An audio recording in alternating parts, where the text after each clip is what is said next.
Hello, wonderful humans. I am recording from outside today because it's so pretty. And I don't really know why my face is a circle now and not a square, but it works. We're just going to go with it. So today's lesson is lesson 5.3, and it is called Why Is It Fun to Be Frightened? Okay, the things you're going to need to have out is the PDF article of Why Is It Fun to Be Frightened?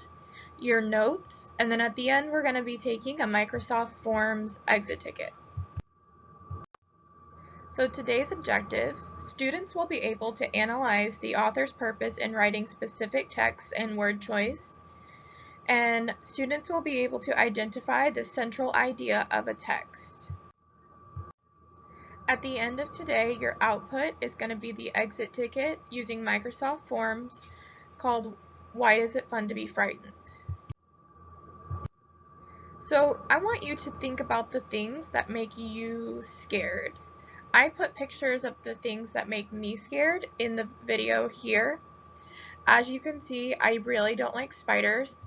This goes back to when I was in 4th grade. My 4th grade science teacher was obsessed with spiders, and she would catch them and then leave them in little cages in the classroom. And instead of making me less scared of spiders, it really kind of traumatized me. So I know that most of the spiders that I see in my apartment, they're not going to do me any harm. However, it's still a little ooh, don't like them very much. The second thing that I can be pretty scared of is getting in a car accident. I get pretty nervous sometimes, especially when I see car accidents. I start worrying, is that someone I know? Will that happen to me? Those types of things. And then I really do not like crowded spaces.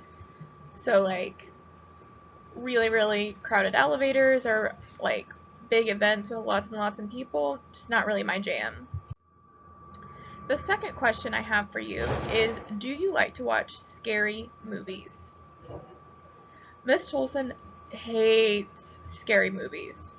I remember watching one of the first scary movies that I'd ever seen in college. Yes, college. I didn't watch them in high school because my parents wouldn't let me. So I went to this movie with my friends, and we were scared out of our minds. So my roommates and I, instead of sleeping in each of our separate bedrooms in the apartment we lived in, we all slept in sleeping bags in the living room and put on cartoons, and none of us slept at all. It was are you still awake? Yes. Are you still awake? Yeah, we were so scared. So after that experience, I tried to avoid scary movies. Alright, I want you to pause the video and I want you to think about these two questions. What makes you feel scared? Nothing is not an answer. Everyone has things that they're scared of. And then, do you like to watch scary movies? These are going to be questions in your exit ticket form. They're only going to be 1 point each, but I would really love to hear what you have to say about that. Alright, so before we jump into the article, let's talk about the central idea. Central idea is another term for main idea, so if you understand main idea, you understand this. So in order to find the central idea, you need to ask yourself, what is the text about? If the text is about trees, that's not the central idea, that's just the topic. You're gonna go from there. And then, what is a true statement about it? Once you have your true statement that you got from your topic, then you look for evidence to support it. And you have to be able to find that evidence in at least 3 different places in the article, like beginning, middle, and end. Not all from the same paragraph. And then you ask yourself, is this the message that the author wants me to take away from the text? So let's talk about the differences between central idea and theme. We talked about theme a lot this last week with finishing up The Miracle Worker. Theme is specific to theme is specific to fictional texts, right? Whereas a central idea could be something that you find in a nonfiction text or in a fictional text. A theme is very, very general. It's a general life lesson that can be applied to all people, whereas a central idea is specific to the text or story, but it can't be applied to you and me. So in my example text about trees, trees can help the environment. Could be a central idea, but that could not be a theme, right? So those are some things to keep in mind about central idea versus theme. Alright, so let's get into our introduction of this article. So the article is called Why Is It Fun to Be Frightened? And frightened, as you know, is another word that means scared. So let's read the introduction. Have you seen the most recent installment of the Halloween film franchise? If you have, you might be one of the people who think it's fun to be frightened. But why is this? Shouldn't scary movies be frightening rather than fun? In this informational text, Margie Kerr attempts to answer this question. As you read, take notes on what people experience after being scared in a safe way. So the thing that we need to focus on as we read in this text is she's focusing on not just being scared, but being scared in a safe way, right? So I can infer that when I watch a scary movie, I might get really nervous, my heart rate might speed up, but I'm not actually in any real danger, right? So that would be being scared in a safe way. Alright, so this is the article, Why Is It Fun to Be Frightened by Margie Kerr. I'm going to read the first few paragraphs with you, and then you'll have the option to either keep reading with me or finish the article on your own. Paragraph 1. John Carpenter's iconic horror film Halloween celebrates its 40th anniversary this year. Few horror movies have achieved similar popularity, and it's credited with kicking off a steady stream of slasher movies that followed. Audiences flocked to theaters to witness seemingly random murder and chaos a masked man brought to a small suburban town, reminding them that picket fences and manicured lawns cannot protect us from the unjust, the unknown, or the uncertainty that awaits us all in both life and death. The film offers no justice for the victims in the end, no rebalancing of good and evil. Why then would anyone want to spend their time and money to watch such a disturbing scene with depressing reminders of just how unfair and scary our world can be? Alright, so what is the author curious about? Pause the video and I want you to find some text evidence that shows us what the author is curious about. So if you're curious about something, you're going to be asking a question. And I actually see a question down here.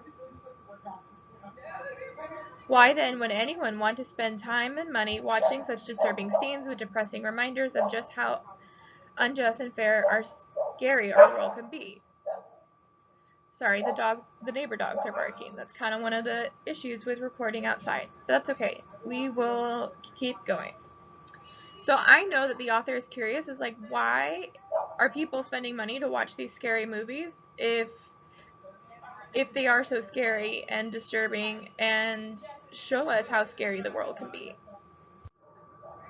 Today's secret word is sunshine. I'm sitting out here in the sunshine on my patio, and it is a beautiful day, and I'm just really happy to be sitting out here. So the secret word is sunshine.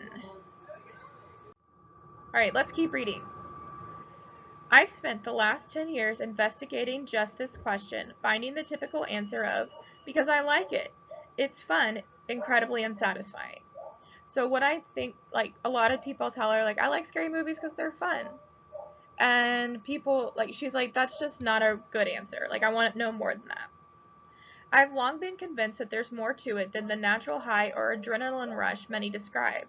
And indeed, the body does kick into go mode when you're startled or scared, increasing not only adrenaline, but a multiple of chemicals that ensure your body is fueled and ready to respond.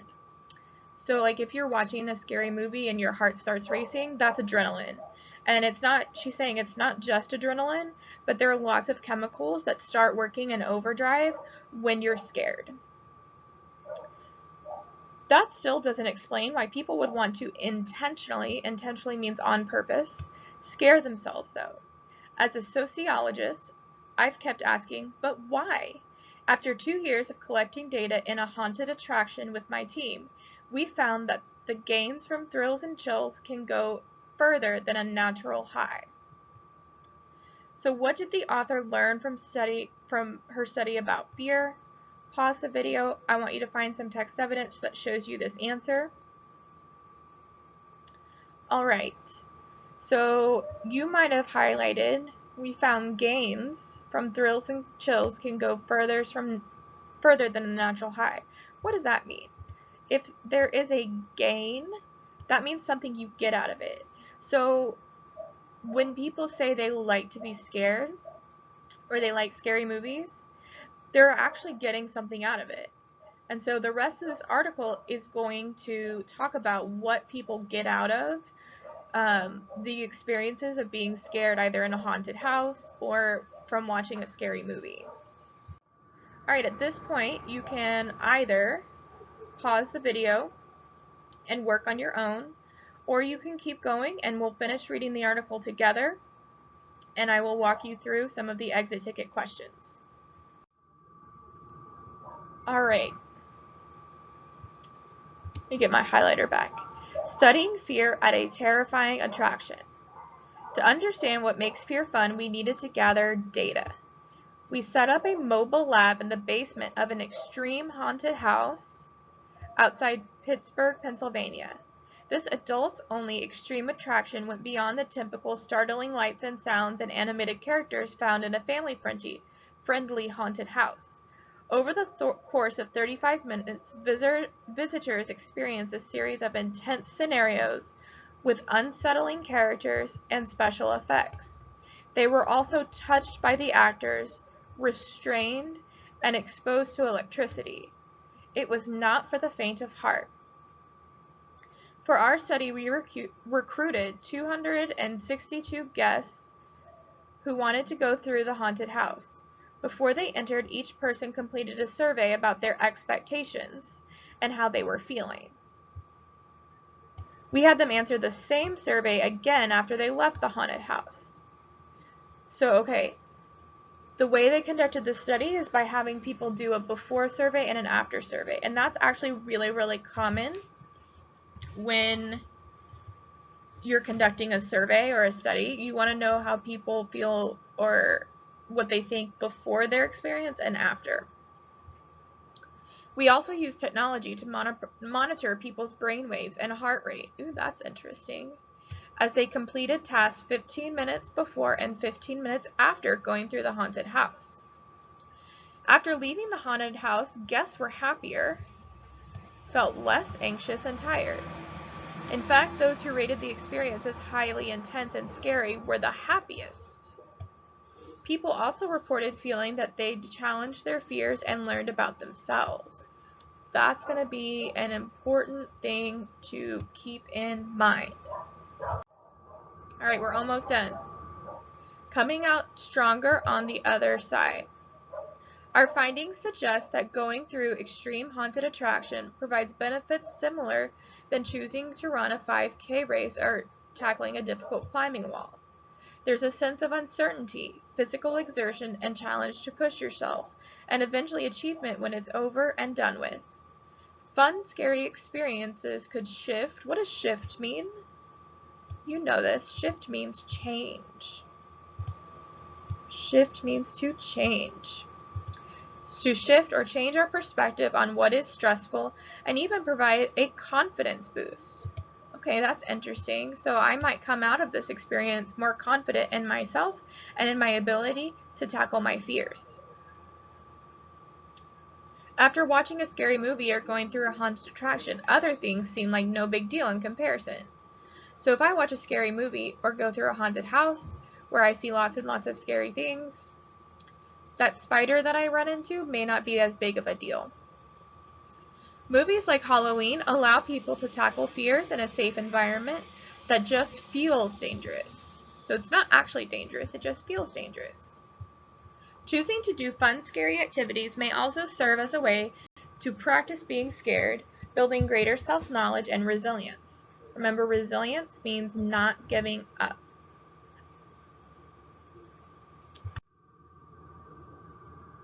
What it takes to be scared safely. While there are countless differences in the nature, content, intensity, and overall quality of haunted attractions, horror movies, and other forms of scary entertainment, they all share a few critical components that help pave the way for a fun, scary time. First and foremost, you have to make the choice to engage. Don't drag your best friend with you unless she is also on board. But do try to gather some friends when you're ready. When you engage in activities with other people, even just watching a movie, your own emotional experiences is intensified. Doing intense, exciting, and thrilling things together can make them more fun and help create rewarding social bonds. However, no matter the potential benefits, horror movies and scary entertainment are not for everyone, and that's okay. Right? So don't make your friend who doesn't like scary movies watch a scary movie. Don't make Ms. Tolson watch a scary movie when she knows she doesn't like them. Right? But if your friends do like scary movies, watch them together because you can get more benefits out of them. Regardless of your taste or distaste for all things horror and thrill related, an adventurous and curious mindset can benefit everyone. This Halloween, maybe challenge yourself to at least one fun, scary experience to prepare to unleash your inner superhero. Alright, so we're done reading. Let's get into some of the questions. How does paragraph 12 contribute to the development of ideas in the text? So let's look at paragraph 12 again. So you have to first and foremost, you have to make the choice to engage. Don't drag your best friend unless she is also on board, but do try to gather some friends when you're ready. When you engage in activities with other people, even just watching a movie, your own emotional experience is intensified. That means it's stronger. Doing intense, exciting, and thrilling things together can make them more fun and help create rewarding social bonds. That means your friendship might be stronger afterwards. However, no matter the potential benefits, horror movies and scary entertainment are not for everyone, and that's okay. Alright, so let's look at these answer choices. Alright, so the first answer choice. They emphasize that not all people enjoy being scared and that fun, scary experiences have to be a choice. I did see that in the text, but I need to read the rest of the answer choices to make sure. They prove that responding positively to fun, scary experiences is a natural response experienced by everyone. This word everyone shows me that this cannot be a good answer. They stress the social benefits of engaging in fun, scary experiences is worth the risk that one might dislike it. I don't know. They prove that enjoying fun, scary experiences is uncommon, and most people are not going to enjoy them. No. So, we've crossed out 2 wrong answers. I want you to choose between the first answer choice and the third answer choice. Alright, what connection does the author make between fun, scary experiences and real-life fears? What I've done is I've made you a chart that shows these connections. So, fun, scary experiences are optional. You have a choice, whereas real-life fears, you don't have a choice. With your fun, scary experiences, those can be enjoyed with other people. Real-life fears, oftentimes, you're having to face them by yourself.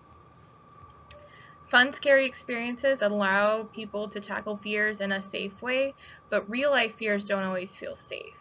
So what I want you to do for this question is take this chart and turn it into some sentences, and then you'll have your answer. Alright, what is the central idea of the text? So what is the text about? It's about being scared. And what is the author trying to tell us about being scared? When we have fun, scary experiences, we can get something out of it if we choose to have that experience. If we don't choose to have that experience, we don't want to, then we don't have to. Okay. Whether the experience is real or not, people often feel a sense of relief after they experience what is easily mistaken for elation. No. While the brain function of some people decreases following a scare, other people experience increased brain function related to stress. Is that what the text said? Experiencing fun, scary things together has proven to strengthen bonds between people and make relationships last longer. Many people who willingly engage in scary experiences in safe settings experience positive reactions in their brains. So, between the second answer choice and the fourth answer choice, you need to figure out what was the central idea that the author was trying to say. And then you're going to go back to the text and you're going to find one piece of text evidence to support your answer. I know you can do that.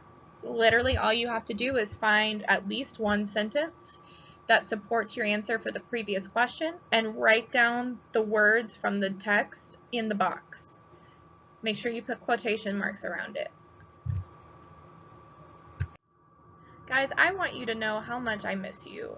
I miss coming to work every day. I miss giving you some of you hugs on your way in. Not everyone's a hugger, that's okay. I miss you being silly in class. I miss teaching you things in person and seeing your reactions. I miss 7th graders running down the hallway and me getting frustrated. I even miss like the things I don't like about work sometimes, like going to morning duty and only having 25 minutes to eat lunch.